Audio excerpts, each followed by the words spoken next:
Secretive, seductive Scorpios, welcome. It is Sachi, and we are here to do some shamanic shifting, where we take a look at your current energy, take a look at what your goal is, and then we look at how to take your current energy and transmute it into your manifestation goal. So a couple announcements. First, congratulations, you guys came in first place again, Scorpio. Great job. So that means the extended to this reading will be free, and you will also be getting a See What Pops Up bonus reading in February. So make sure that you have, keep a lookout for that. Second, my Tarot 101 course, which teaches you everything that you need to know about how to read your own cards, is up in my shop. So if you're interested in that, it comes with a 2-part presentation that goes over everything: how to choose a deck, how to cleanse a deck, how to connect to a deck, and of course how to read each of the individual cards, and also how to think of tarot in terms of the whole story of the deck rather than just memorizing each individual cards, although we do go through each of the individual cards, of course, but it helps you sort of think from a higher perspective. And it also comes with an in-class worksheet for you to fill out while you are watching the course, while you're watching the presentation. That way you have all your notes organized in a very meaningful way. So if you're going back and trying to find some piece of information, you will know exactly where to find it. And it also comes with a certificate of completion for you to sign once you have completed the course. And there are also some journal prompts for tarot journal prompts for you to do before class if you already have a deck, or after class whenever they call to you. So yeah, so let's get started. This is what came on the cleansing ceremony, Scorpio. We had the 10 of Pentacles in reverse with the 2 of Swords and the Death card, which is your card. So, you know, of all the signs when the Death card comes out, I always take that as a good positive sign, whereas for you know, for most signs it's more of a neutral period. But anyway, with the 10 of Pentacles in reverse, this is telling me that there is some sort of cycle with you and someone else that has not been completed in terms of physicality. This can be physically meeting, joining assets, living together, or something like that. You know, it feels like you've wanted the 10 of Pentacles, which is, you know, they are in union, they have this property, family, right? There's multi-generational legacy energy here, and maybe it didn't quite pan out, or you haven't reached that stage yet. And we have the 2 of Swords, which represents that you're balancing your yin and yang energy within yourself when it comes to communication. So this could be a conversation that you haven't had about a particular thing, and it can be because you're sort of playing both sides in your own head. It's like, this person says this, okay, now I say this and this and this. So it could be just you kind of having a lot of conversations, you know, by yourself, basically. And there can be some things going on behind your back. In this deck specifically, it always kind of represents that to me. You know, she's not blindfolded like a typical 2 of Swords, and her 2 of Swords are behind the back. So again, there can be someone or something talking behind your back, or perhaps maybe you're the one talking behind someone's back. And we have the Death card. So obviously, you know, death equals death and rebirth, right? As a Scorpio, you know that you can't have death without a rebirth, and vice versa. Anytime there's an ending, there's a new beginning. So this is telling me that you are going through some sort of transmutational stage of allowing an ending to occur. In this deck specifically, it points to Saturn. If you see, obviously the sickle is a sign of Saturn, and there is a little Saturn emblem dangling off of the sickle, and Saturn represents something coming to a physical ending, right? Something physically halting, because Saturn rules physical restriction. So when something's time is up, it is physically restricted, which would be, you know, the death, which obviously comes of rebirth. But it feels like you're more in that ending stage rather than the rebirthing stage at the moment. You know the rebirth is on its way, but right now it's more about allowing these things to be let go. We do have the full moon in the background, which represents, you know, releasing energy, right? When the moon is full, you can't fill it with anything more. So it's all about needing to release. So it does feel like you're in that, again, transitional stage, but more at the beginning of that transitional stage, which of course is that death energy versus the rebirth. We have Herdier Jump On, which I'm also getting for some of you. This may mean moving. You could be, you know, uncoupling your assets or moving or leaving a physical relationship, leaving a physical job, something that definitely has to do with your pentacles, your physical reality. So we have Herdier using jump on. So this is telling me that you're jumping on something pretty quickly, and it could be some aspect of loyalty with dog spirit here. We do have Charmander using reckless charge. So this can be, you know, using your energy, quote unquote, recklessly, but it doesn't feel reckless as in you're unsafe in some sort of way, because we have Arcanine using Sharp Fang, and Arcanine represents, it's like a police state Pokemon, actually. As you see, there's like, you know, the CPD in the back and stuff like that. So I do feel like there is this aspect of safety, or kind of like a catch safe or something like that. You know, police stuff aside, right? It's the energy that it represents. And dark energy in reverse, which is telling me you're not, you know, it's not doom and gloom where you're going, right? You understand this ending as something necessary. You're not caught in darkness. And I don't think what you're jumping on is bringing darkness into your world. And again, this recklessness, it's not necessarily reckless like you're going to get yourself hurt, but it can be considered quote unquote reckless in terms of, okay, I'm jumping on it now. I'm using my energy. I'm starting it, right? Charmander's a starter, without kind of second guessing or hesitation. And again, it feels like because you're recognizing that something is ending here.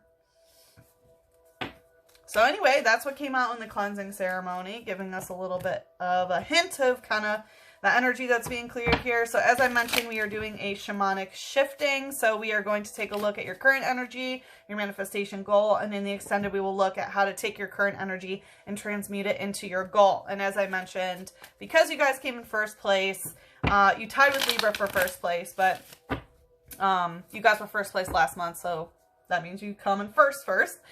You will get the extended for free and that bonus reading. So let's see here. Oh, okay, wanting to come out pretty quickly. Queen of Swords coming out stuck. Yeah, this can be some sort of contractual obligation or soul contract that you might kind of be in. But anyway, let's see.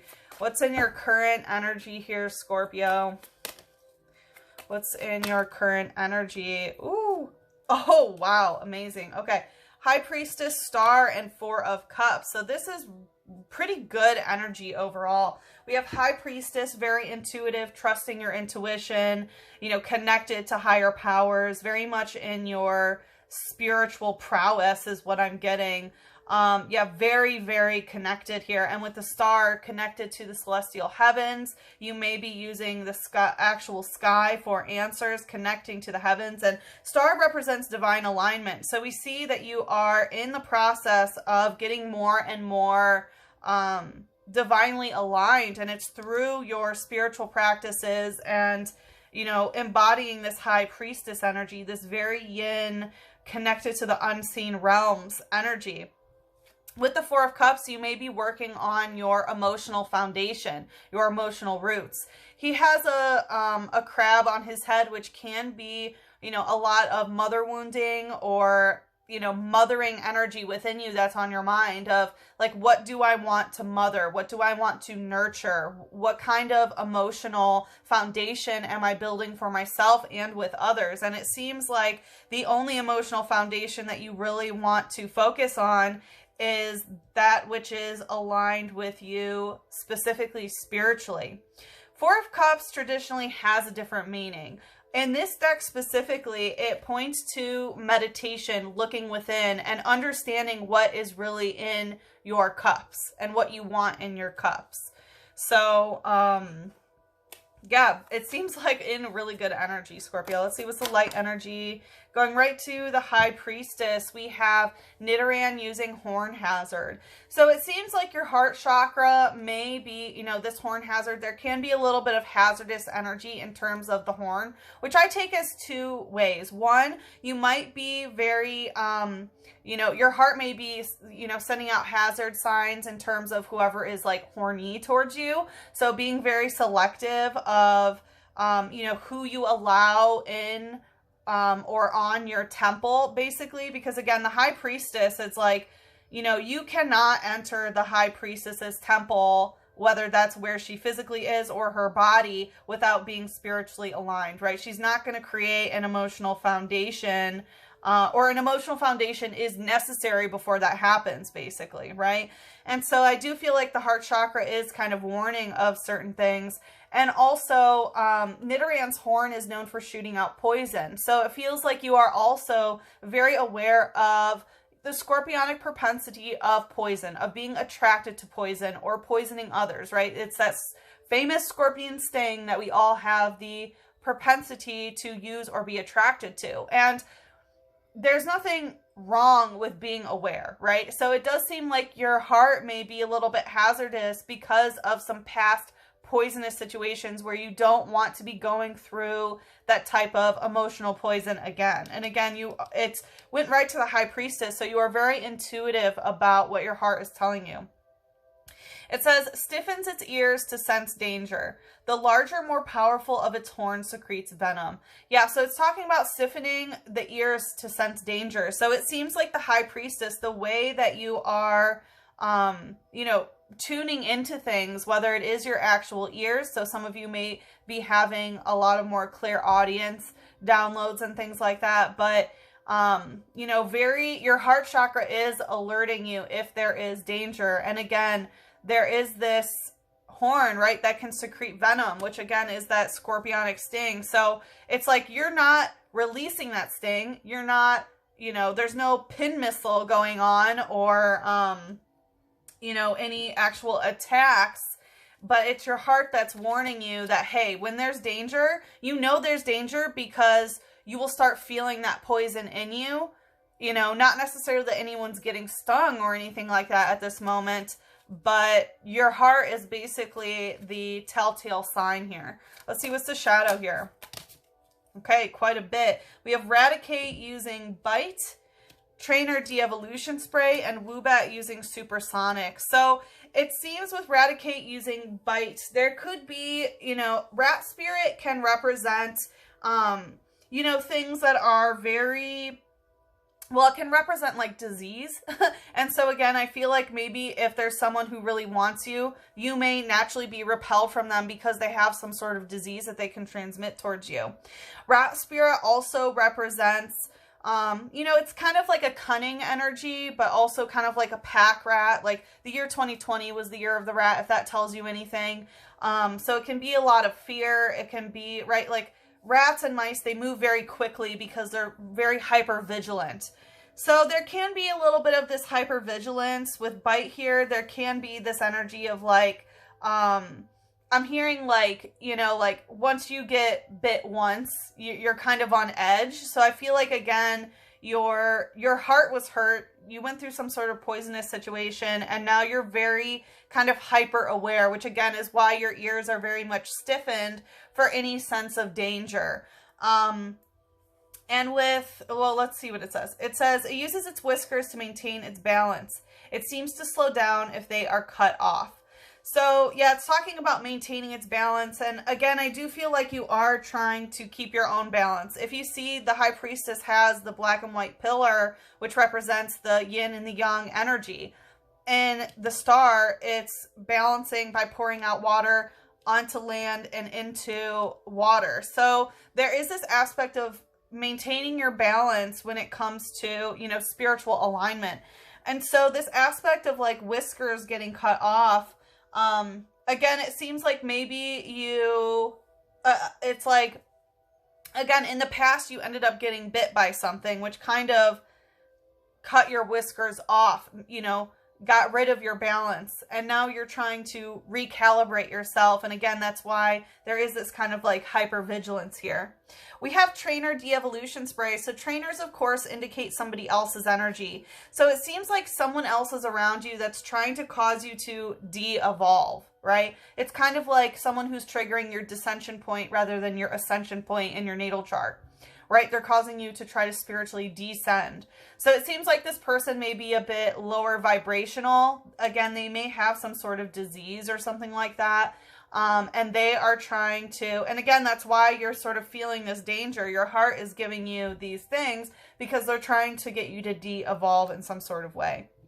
And with Woobat, we have Supersonic, and Woobat is known, right? This is psychic energy. So this person may be a psychic vampire even, right? Bat spirit represents vampirism. But woobat specifically is like known as a bat that tries to woo people, right? So this can be someone who tries to be very seductive. And with supersonic, it's like they could be sending supersonic energy through the ethers here. It says suction from its nostrils enable it to stick to cave walls during sleep. It leaves behind a heart-shaped mark. Yeah, so again, it's like they want to sleep in your cave, right? And they want to leave behind a mark. It's like they want to mark you sort of as their territory. So, but again, it seems like you're very intuitive and you know, like, okay, this person probably is not the healthiest for me. It seems like they are kind of, again, like diseased or something like that. All right, let's see what your goal is here. What is your goal, Scorpio? Wow. Okay, we have Death and Rebirth, Four of Wands in reverse. So again, you know, Death card going through some sort of ending. So you want something to come to an end. And again, it may be this person. Perhaps this person has already hurt your heart and maybe you're still sort of entangled with them. And you know that it's time to go because you don't like the emotional foundation that you've built or that you feel. And your heart is, you know, giving hazardous signs. It's kind of like, you know, once the scorpion sting comes out, you really can't go back from that, you know, whether they stung you or you stung them. Because also, you know, people can provoke scorpionic energy to the point where we sting ourselves, right? It's that like self-sabotaging energy. And it seems like this person, whether it's an actual disease or a spiritual disease, is really probably not the best for you. They're trying to get you to de-evolve, kind of go backwards. But here you are, ready for that death and rebirth, ready for that ending. And Four of Wands in reverse does indicate a partnership that is being broken, even if you feel like you're meant to be together for some reason, right? The red string of fate is basically a bond that cannot be broken. It's, you know, two people who pledge to each other to be together forever. And you're like, okay, I'm ready to get out of that, right? Because when you go through that death and rebirth, it's basically like, okay, well, yeah, I may have made that promise, but boom, now I'm going through a death and rebirth. The person I am now isn't the person who made that promise. So boom, I'm out of that contract. So yeah, that makes sense why we saw the Queen of Swords coming out stuck, that soul contract that you feel stuck in. And again, it's kind of like a loophole of scorpionic energy of like, once I go through a death and rebirth and transform, I'm no longer the same entity that made that soul contract. And therefore, I have no obligation to stay tethered to anyone or anything. All right, let's see what's the light energy here. Woo! Celebi, Leech Seed, incredible. So Celebi is a time-traveling Pokemon. So it seems like you are definitely jumping timelines with this death card. And some of it with Leech Seed. Again, it feels like, you know, Leech Seed is something where you implant a seed and then it gives you energy. You know, it like, each attack, it sort of saps some of its hit power and it goes to you. So it's kind of like flipping the script where now you're the one sort of getting the energy from it. And again, for those of you people who are trying to make their mark on you inside your cave wall, so that can be someone who wants to impregnate you or something like that. This is like, no. It says it has the power to travel across time, but it is said to appear in only peaceful times. So yeah, you know that you want to timeline jump, and what you're trying to timeline jump is to a peaceful timeline. Honestly, with the balance here and this, I definitely get Libra energy. So if you are a tropical Scorpio and true sidereal Libra, this absolutely applies to you like extra. So this is talking about, again, timeline jumping to a timeline that is peaceful, that this, you know, death and rebirth of breaking these contracts or whatever is not something that is devastating, right? It doesn't have to be a bunch of tower moments or whatever. This is literally just shifting timelines, releasing this energy.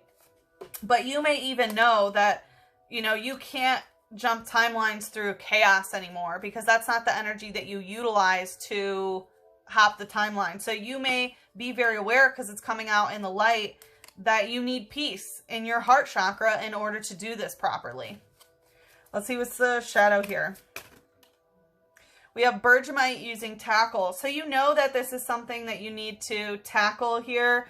And it seems like what you're aware that needs to be tackled is your stuck emotions, right? And that makes sense why you're focusing on the emotional root of the issue, and your emotional foundation of things is that, you know, Bergamite, even though it's water type having to do with emotions, it is ice type. So ice represents stuck emotions, solidified emotions. So it seems like you are aware that you need to tackle some emotions that are stuck in regards to the situation. And my guess is those that are taking away your peace.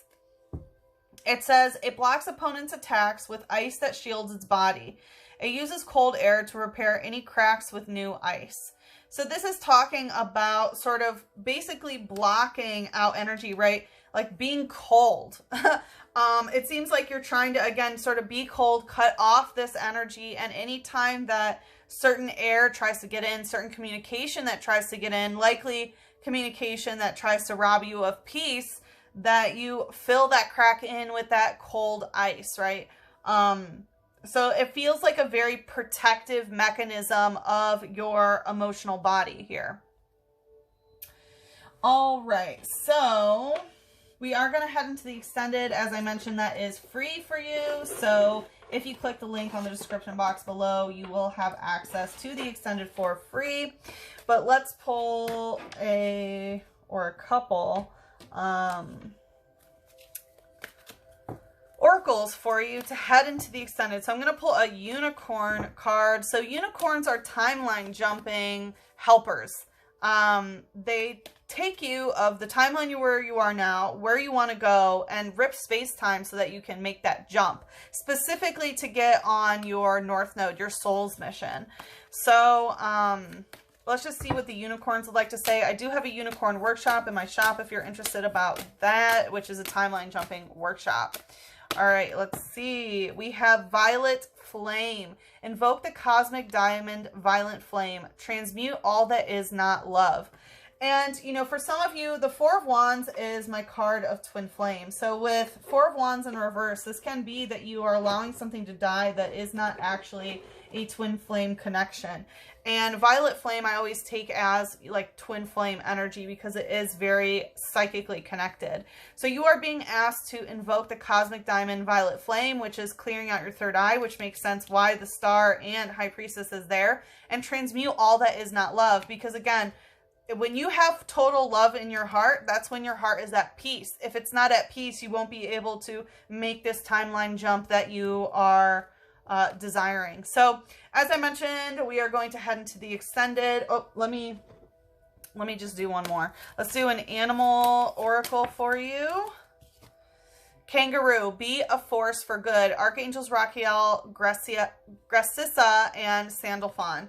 So this kangaroo energy is really standing your ground. It's like they hop very hard on the island of Australia in order to solidify the soil so that the entire island doesn't dissolve, basically. Kangaroos have a very, you know, like stomping the ground energy in order to solidify and ground themselves. And that's really what it feels like doing. And also kangaroo, you know, we have the marsupial pouch energy. So there is this aspect of being very careful of what you allow to grow in your body and things like that. And we had that, you know, theme come out with Leech Seed, Woobat, and Raticate here. So anyway, now we're going to head into the extended and see how to take this energy and transmute it to your goal. If you'd like to follow me there, click the description box below.